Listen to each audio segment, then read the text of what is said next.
Marcos capítulo 14 diz: e dali a 2 dias era a Páscoa e a festa dos pães asmos, e os principais dos sacerdotes e os escribas buscavam como o prenderiam com dolo e o matariam. Mas eles diziam: não na festa, para que porventura se não faça alvoroço entre o povo. O verso 10. E Judas Iscariotes, um dos 12, foi ter com os principais dos sacerdotes para lhe entregar. E eles, ouvindo, alegraram-se e prometeram dar-lhe dinheiro, e buscava como o entregaria em ocasião oportuna. Amém.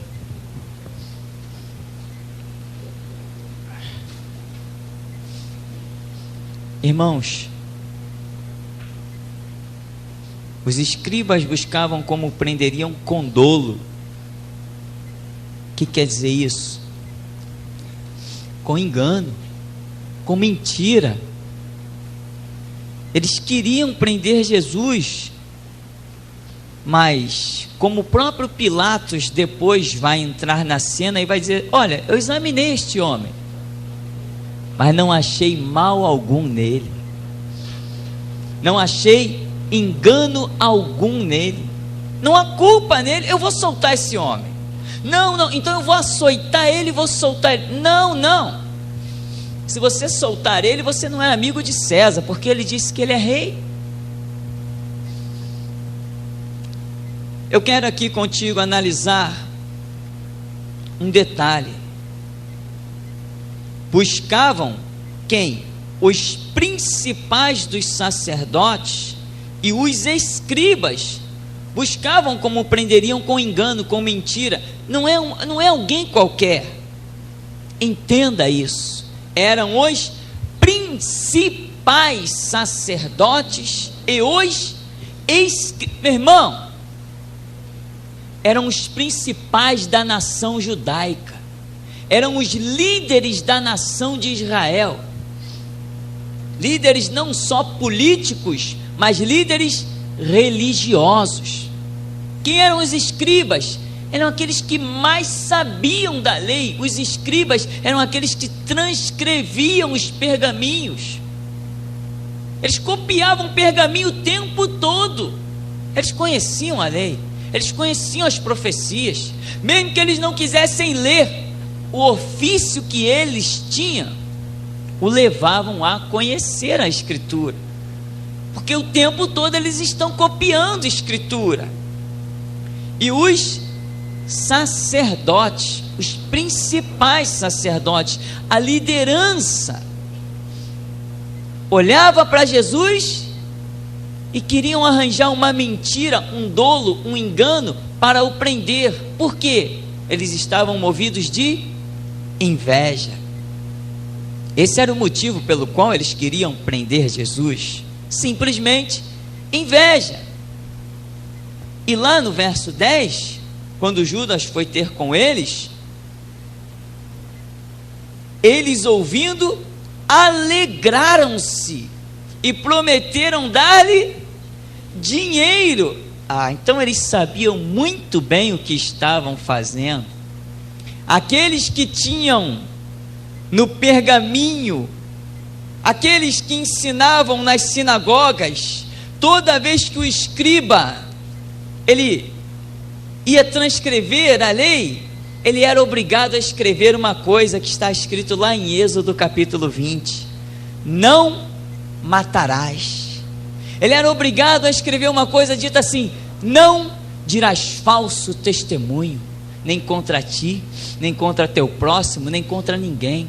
Não cobiçarás. Ele era obrigado a escrever. Chegava no sábado na sinagoga, os sacerdotes pegavam os pergaminhos que os escribas haviam transcrevido, e eles eram obrigados a dizer: não matarás.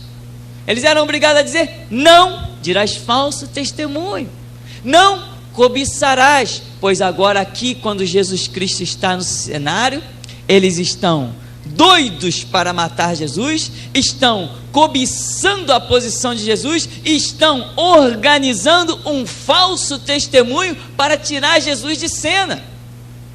Quando Jesus está lá, que o levaram à presença dos magistrados, dos sacerdotes, os homens foram lá testemunhar contra Jesus, e um falava de um jeito, o outro falava de outro, eles se contradiziam no seu testemunho, mas mesmo assim, com tudo isso, esses agora que eram os alunos e que todo sábado ouvia: não matarás, não adulterarás, não cobiçarás, não dirás falso testemunho, esses agora comparecem lá no Sinédrio e estão mentindo a respeito de Jesus, estão dando falso testemunho, estão cobiçando. Por quê? Porque os sacerdotes que tinham dinheiro comprou todo mundo,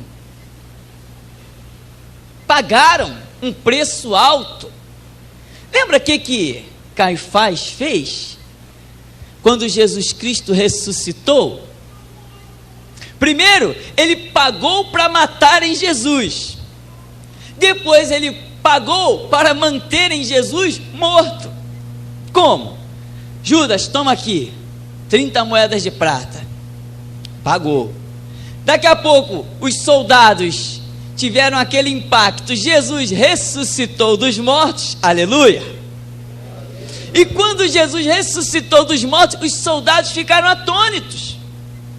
Olha, vimos os homens com roupas brilhantes, a pedra do túmulo, aquela grande pedra que 2, 3 homens têm que remover, ela rolou sozinha. Olha, alguém estava sentado em cima da pedra. Não, nada disso, esquece tudo isso, toma aqui essa graninha, eu estou pagando para vocês esquecerem o que vocês viram. Aqueles que deveriam estar dizendo: não mintas, não enganes, não diga falso testemunho, agora estão pagando. Mente, engana, diga falso testemunho, estou te pagando, estou comprando a tua memória. Você entendeu em que mundo você vive? Você consegue nesta noite? Esta noite é muito especial. Aleluia, Jesus. Glória a Deus. Esta noite é tremenda, queridos, acredite. Há um impacto aqui que eu estou balançando. Você entendeu que aqueles que eram o astro do reino de Deus, na verdade eram os piores hipócritas de toda uma geração? Meu irmão, o impacto hoje no teu entendimento, ele é fantástico. Aleluia, Jesus, obrigado, meu Pai. Por isso que muitos se escandalizam quando chegam perto de mim e dizem: ah, o homem de Deus. O que? Homem de Deus? Aquele é um filho do diabo. Que isso? Está aqui, a Bíblia está mostrando. Os homens que eram sacerdotes, quando Jesus entra no cenário, o que Jesus pregava? Será que ele pregava alguma coisa tão terrível? Um homem que o tempo todo está dizendo que tem que guardar a lei de Moisés. Jesus não quebrantou a lei, porque ele disse: eu não vim abrogar a lei ou os profetas, eu vim cumprir. Ele não está falando, não há uma palavra de Jesus contra a lei, não há, não registramos isso. Jesus pregava: amai-vos uns aos outros como eu vos tenho amado. Não há maior amor do que este, o de dar a vida pelos seus irmãos. Tanto que quando mandaram prender Jesus, os homens foram lá, quando voltaram, e aí, trouxeram ele? Não trouxeram. Por quê? Ninguém fala como ele. Ora, gentios, quem foi enviado para prender Jesus e trazê-lo ao Sinédrio, foram soldados romanos. Quando eles chegaram lá, Jesus falando e o Espírito Santo trabalhando, logicamente, o impacto foi tremendo, que os homens perderam aquele ímpeto de morte, porque a palavra de Cristo é vida. Antes de eles lançarem mão em Jesus, eles resolveram ouvi-lo. No que eles resolveram ouvi-lo, eles saíram do reino da morte para o reino da luz, para o reino da vida. Nicodemos questionou: Ora, porventura condena a nossa lei um homem antes de o ouvirmos? Todo mundo queria matar Jesus. O Sinédrio era composto, não me recordo por quantas pessoas, mais de 10.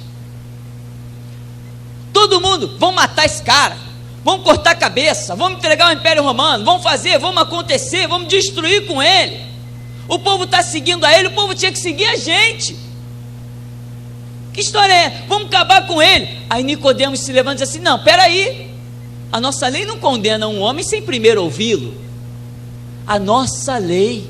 Aí Nicodemos falou assim: vamos resolver essa questão. De madrugada, João capítulo 3 foi lá ter com Jesus. Foi aos pés de Jesus para ouvi-lo. E a Bíblia vai mais adiante mostrar o Nicodemos um discípulo de Cristo. Não existe quem vá a Cristo com o coração sincero que não encontre a fonte da vida. Não existe. A Bíblia diz: a um coração quebrantado e contrito não desprezarás, ó Deus. Tu não quer sacrifício, tu não quer holocausto, tu quer a oferta, é um coração quebrantado e contrito. Querido, deixe-me falar para você mais um pouquinho dessa classe. Foram questionar Jesus, eles mesmos, os escribas e os sacerdotes, junto com mais uma turma. Está aqui uma moeda. É lícito pagar tributo a César? Aí Jesus, que não conhecia nada, disse assim: hipócritas, por que me tentais? Jesus não conversou, foi direto: hipócritas, por que me tentais? De quem é a esfinge nessa moeda? É de César. Dai, pois, a César o que é de César, e a Deus o que é de Deus. Aí os hipócritas botaram a moeda debaixo do braço, seguiram o caminho. Por causa de uma palavra, Jesus acabou com eles. Hipócritas, por que me tentais? Imagina o homem querendo tentar o Espírito de Deus. A história vai se repetindo, porque não há nada novo debaixo deste sol aí, debaixo deste céu. Esta é uma classe. Quando João Batista estava pregando às margens do Jordão, novamente eles mandaram alguém lá: vai ver quem é esse João aí, vai lá indagar dele. Aí vieram: és tu Elias? Não sou Elias. És tu o profeta que havia de vir? Não sou. És o Messias? Não sou. Quem és tu? Para que nós demos conta daqueles que nos enviaram. Precisamos de uma resposta. Eu sou a voz do que clama no deserto: preparai o caminho do Senhor, apresentai veredas justas diante dele, porque o machado está posto na raiz da árvore. Raça de víboras, quem vos ensinou a fugir da ira vindoura? E João Batista desce o cajado, mas eles mandaram alguém lá para questionar João Batista. Resumindo, era só essa liderança de Israel que deveria estar orientando o povo no caminho da verdade. Era só eles verem alguém se destacar no meio do povo, a inveja deles sobressaía e eles queriam matar, queriam a morte, queriam indagar, queriam questionar. Eles eram os santões, eles eram os verdadeiros, mas a Bíblia mostra que eles não passavam de um lixo humano, sem nenhum valor, sem nenhuma lógica de existir dentro do contexto espiritual. E não tenha dúvida, meu irmão, o que tem de sacerdote judeu queimando hoje nas chamas do inferno são muitos, porque ninguém é salvo. Lembra o que disse João Batista? Não presumais de vós mesmo, dizendo: temos por pai Abraão. Até das pedras Deus suscita filhos a Abraão. Produzir, pois, frutos dignos de arrependimento. O machado está posto na raiz da árvore. Toda árvore que não dá bom fruto é cortada e lançada no fogo. E não tenha dúvida, o que tem de judeu queimando no fogo. Essa é uma classe. Tem outra classe aqui. E Judas Iscariotes, um dos 12, foi ter com os principais dos sacerdotes para lhe entregar. Ora essa, Judas, um dos 12, na comissão dos 70, na comissão dos 12, ele estava no meio. Ele foi um daqueles que chegou dizendo assim: Senhor, em teu nome até os demônios se nos sujeitam. Senhor, em teu nome, passamos lá, olha, uma mulher que ficou curada só quando eu passei. Senhor, em teu nome o endemoniado caiu possesso só com a minha presença. Senhor, em teu nome fizemos maravilhas. Querida, é por isso que a Bíblia diz: naquele dia haverá surpresa. Muitos dirão: Senhor, Senhor, em teu nome fiz isso, aquilo outro, e eu lhes direi: apartai-vos de mim, nunca vos conheci. Como nunca vos conheci? É o que está dito para Judas. As ações dele demonstram que ele não era conhecido a ponto de fazer parte do reino de Deus. Judas representa, a primeira classe representam os líderes, e Judas representa aqueles que estão no próprio meio da igreja. Tem pessoas que têm a ilusão de achar que todo mundo que está dentro da igreja é um convertido, pertence ao reino de Deus. Isso não é a verdade. Deixa eu dizer para você uma experiência.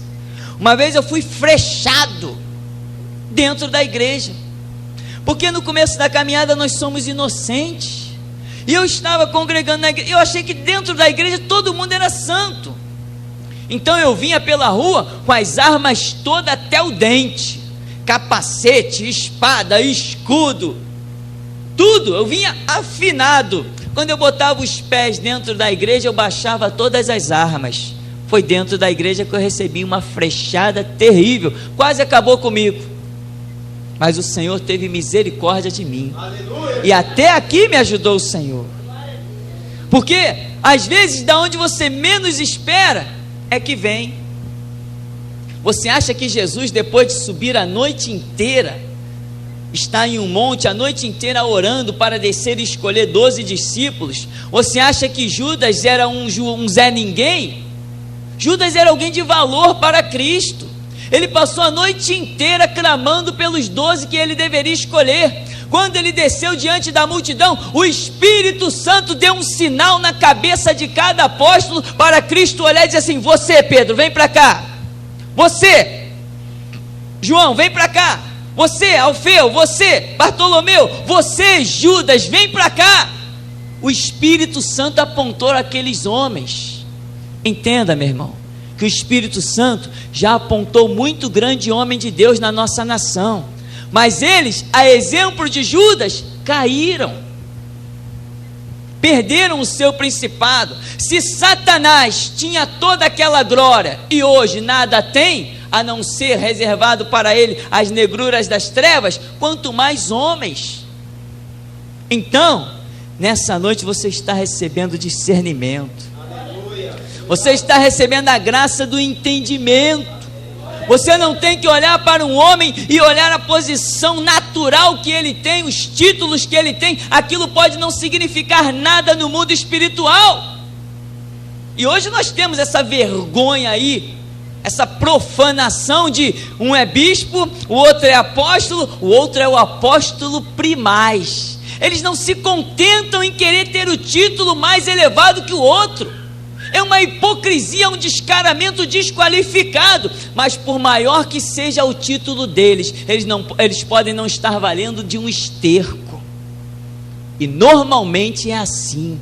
Não considere um homem de Deus pelaquilo que ele apresenta de título, posição social. Considere um homem de Deus quando ele abrir a boca e você vê Deus. Só assim. Quando o homem abrir a boca e fluir a verdade da Escritura, quando Cristo, o sangue do Cordeiro e a palavra do testemunho estiver centralizado na pregação do homem, aí sim ele é um homem de Deus. Senão ele é um filho do diabo, de Bíblia na mão, terno e gravata atrás de púlpito. E hoje, você vai meditar mais ainda com muita calma em Marcos 14, e você vai ver que aqueles, os escribas e os sacerdotes, os representantes de Deus, na verdade, eram homens cheios do espírito de Satanás. Ou não era? Claro, quem é contra Cristo tem o espírito do anticristo. E os escribas e os sacerdotes, eles estão querendo matar Cristo. automaticamente eles estavam cheios do espírito de engano, da malícia de Satanás. Mas quando eles abriam um pergaminho e liam, quando eles passavam na rua, tinha gente que se curvava para os cumprimentar. Por quê? Porque Oséias 4,6 diz: o meu povo está sendo destruído, porque lhe falta conhecimento. Aí vem Jesus, o nosso Jesus, o da Bíblia, em João 8,32, ele nos dá um alerta: olha, conhecereis a verdade, e a verdade vos libertará dos falsos bispos, dos falsos presbíteros, dos falsos apóstolos, dos bispos primais e um monte de título inútil que foi levantado aí, um querendo ser maior do que o outro por causa dos seus títulos. Tem gente, meu irmão, que nem igreja não tem, e tem título de apóstolo, consagrado por essas juntas vagabundas que tem por aí, que pensam que são evangélicas. Irmão, deixa eu deixar uma coisa bem clara aqui. O meu clamor, hoje mesmo eu já coloquei esse clamor chorando diante de Deus. Eu quero entrar na televisão. Meu irmão, se Deus não me permitir isso, eu quero que Ele tire a minha vida aqui agora, porque eu não suporto. Eu tenho uma fome e uma sede de justiça tão grande que ela é insaciável. Aleluia. Quando eu entrar pela aquele veículo de comunicação, esses homens vão ficar malucos. Malucos eles já são com o espírito das trevas, mas eles vão ficar doidos. Eles vão dizer assim: esse cara não pode dizer isso, esse cara não pode falar aquilo. E quanto mais eles disserem que eu não posso falar, cada vez que eles sintonizarem, eu estou falando mais e mais e mais. Aleluia, aleluia. Glória a Deus. Eu não tenho a minha vida por preciosa, porquanto que cumpra com alegria o ministério que me é proposto, de dar testemunho da graça que há em Cristo Jesus. Você vê como as lideranças, na verdade, meu irmão, de repente qualquer pessoa em Israel era um santo homem de Deus, mas os sacerdotes e os escribas que deveriam ser, eram hipócritas, eram falsos, degenerados, não tinham mais nada de Deus para apresentar. Quem foi que lançou mão de Jesus e foi levá-lo, arrastá-lo de manhã cedo para conduzi-lo a Pilatos? Quem é que eram aqueles homens? Não eram os sacerdotes? Olha a lição que Lucas 3,2 nos dá. Sendo Anás e Caifás o quê? Sumo sacerdote. Já não eram nem os principais, era o sumo sacerdote, era a expressão máxima. Diz que eles eram os sumos sacerdotes, Anás e Caifás. Mas quem tinha a palavra? Um Zezinho ninguém lá no meio do Jordão pregando. Eu te digo que hoje tem um bando de hipócrita com título de apóstolo, bispo, pastor, bispo primaz e etc, etc. Eles são os sumos sacerdotes, mas veio a palavra do Senhor a você no deserto. Aleluia.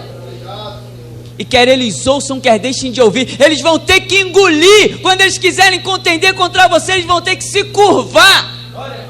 Porque assim como eles pararam e disseram: que isso, ninguém fala como este homem, eles vão ter que admitir diante de você também, porque os dons do Espírito Santo na tua vida vai obrigá-los a confessar que ninguém pode lançar mão de você.